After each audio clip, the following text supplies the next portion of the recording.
আমার খবর।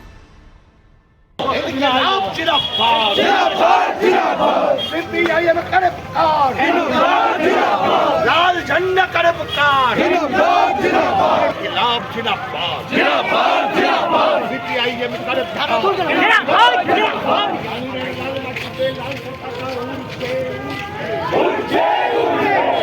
নানুরে শহীদ আনন্দ দাসের স্মরণ সভায় শক্তি প্রদর্শন সিপিএমের উপচে পড়া ভিড়।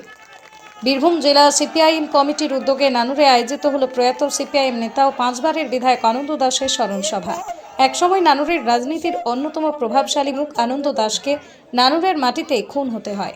এরপর রাজ্যের রাজনৈতিক পালাবদলের সঙ্গে সঙ্গে নানুরেও বদলে যায় রাজনৈতিক সমীকরণ। দীর্ঘদিনের সিপিএমের শক্ত ঘাঁটি ধীরে ধীরে তৃণমূল কংগ্রেসের দখলে চলে যায় এবং এলাকায় কার্যত কোণঠাসা হয়ে পড়ে বাম শিবির। তবে রাজ্যে সরকার পরিবর্তনের 15 বছর পর এই প্রথম নানুরে সিপিআইএমের প্রকাশ্য সভায় বিপুল জনসমাগম দেখা গেল।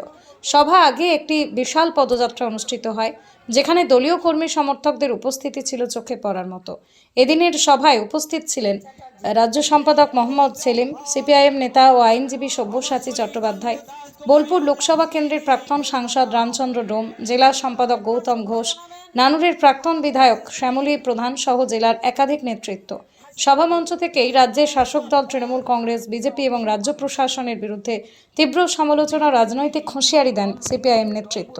দীর্ঘদিন পর নানুরের মাটিতে এই জনসমাগমে ঘিরে নতুন করে রাজনৈতিক জল্পনা শুরু হয়েছে। আমরা বলছি বিজেপি হিন্দু টিন্দু কারুর দল নয়, বিজেপি হচ্ছে বড় লোকদের দল। হকার উচ্ছেদ যখন হয় তখন হিন্দু মুসলমান দেখে না। অন্নপূর্ণা ভান্ডারে যখন নাম বাদ দিতে হয় তখন আর হিন্দু মুসলমানের গল্প থাকে না। ওরা যখন বড় লোকদের সুবিধা করে দিতে চায়, এই তো হয়েছে তো কিনারে যে রেল লাইন আছে, বহু বছর থেকে বহু লোক ওখানে দুটো সবজি নিজের গ্রাম থেকে সবজি এনে বিক্রি করে খায়, নোটিশ হয়েছে। বোলপুরের ফুটপাতের ওপর যারা ব্যবসা করে খান, নোটিশ হয়েছেন। এদের মতো বড় অংশ হিন্দু। তাহলে হিন্দুদের পার্টি বলে লাভ নেই। ওরা হিন্দুত্বটাকে ব্যবহার করে শুধু ভোটে জেতার জন্যে। আসলে ওদের হিন্দু মুসলমানের গল্প নেই। চোর ধরো, জেল ভরো, শুনেছে? তারপরে আমরা বললাম গ্রাম জাগাও, চোর তাড়াও। পুলিশ করেনি, তাহলে পুলিশের চরিত্র এটাই। কালকে যারা তৃণমূলের মস্তান গুন্ডা ধর্ষকদের পেছন পেছন দালালি করছিল, আজকে দাঁড়িয়ে রাতারাতি সে যদি বিজেপি আর এস ঝান্ডা নিয়ে নেয়, তাহলে তার পেছনে গিয়ে আবার দালালি করবে। এই জন্য উর্দিধারী পুলিশদেরও বলছি, পুলিশের মর্যাদা রাখুন, সংবিধানের মর্যাদা রাখুন, পুলিশ এক মানুন, নিয়ম মেনে কাজ করুন। তাহলে কখনো এর জুতো চাটতে হবে না, কখনো ওর চটি চাটতে হবে না। আপনাকে আপনি বুক ফুলিয়ে মাথা উঁচু করে নিয়ম মেনে আপনি কাজ করবেন। কারণ আজকে যাকে আপনি বলছেন রাজা মহারাজা, কালকে সে রাজা মহারাজা থাকবে না। রাহাত ইন্দোরের উর্দুতে একটা শের ছিল, আজ जो साहिब मसनद है, मसनद মানে বোঝেন তো, মসনদ সিংহাসন।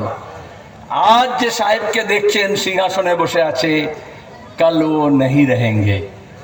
গণতন্ত্র মানে তো তাই। आज जो साहिब मसनद है, कल वो नहीं रहेंगे। अरे हम सब किराएदार हैं। किराएदार माने भाड़ाटे। हम सब किराएदार हैं, मालिक मकान थोड़े ही हैं। আমরা কি মালিক?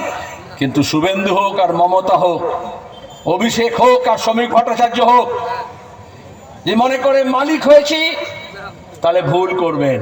ভোট দিয়ে মানুষ মালিক ঠিক করে না।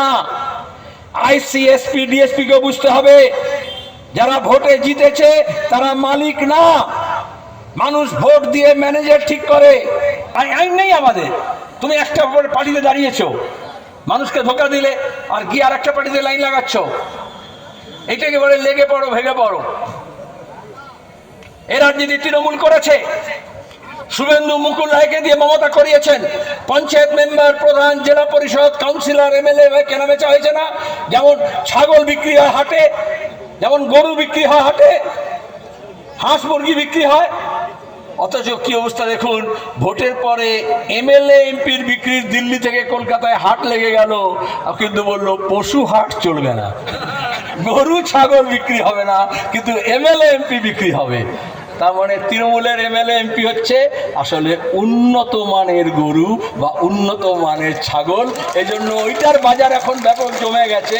কিন্তু সাধারণ গরু ছাগল বেচারা গরিব মানুষ, আদিবাসী, তপশিলি, গোপ সদগোপ যারা গরু প্রজনন করে, ছাগল পালন করে, মুসলমান ঘরে হাঁস মুরগি তৈরি হয়, এখন বলছে না সব নিরামিষ হয়ে যাবে, ওই সব বিক্রি বাড়া চলবে না।